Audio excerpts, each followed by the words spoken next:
200 yards is all that separates the airport runway from the nearest home in the dockland community of Silvertown. It's a fact these EastEnders know only too well, but their fight against Saltport has been fought and lost. Backed by the old GLC, protesters had argued the airport would ruin the environment and do nothing for local people.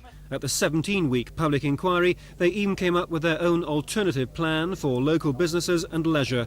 But the inquiry inspector found the arguments for Saltport more compelling. Today, as they watch the first of 30 daily takeoffs and landings, residents remain bitter. For what they're doing to us, I think, you know, they're just sort of, well, blow you, I'm there, and you've got no right here. In other words, they're trying to drive us out. We've got that feeling that they're trying to get rid of us. But they say these aircraft are supposed to be among the quietest in the world. Well, I'll tell you what, they're not all that quiet because my place shakes. It's like a bone shaker when they start going off. Everybody else will tell you the same thing. But they don't, because just down the road and still just yards from the airport, you get a very different view from resident Anne Batchelor, who's led the campaign for Saltport. I've waited such a long time for it, it can't come quick enough for me. And you've never had any problems or worries about the noise? I haven't found it noisy at all.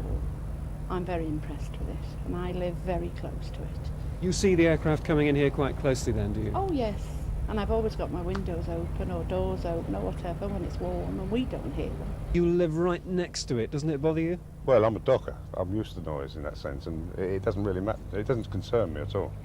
Most of the time, I don't notice it.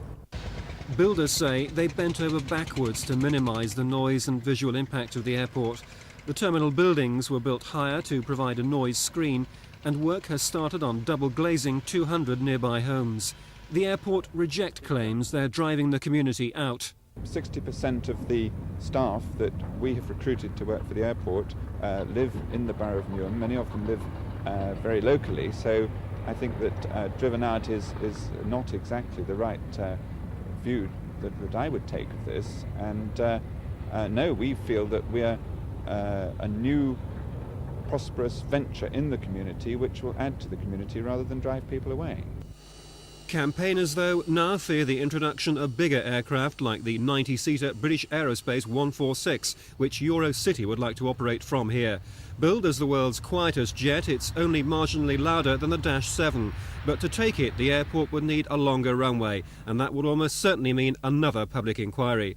It's clear that the new airport has raised passions before, and it will again. But barring any commercial disaster, it's here to stay.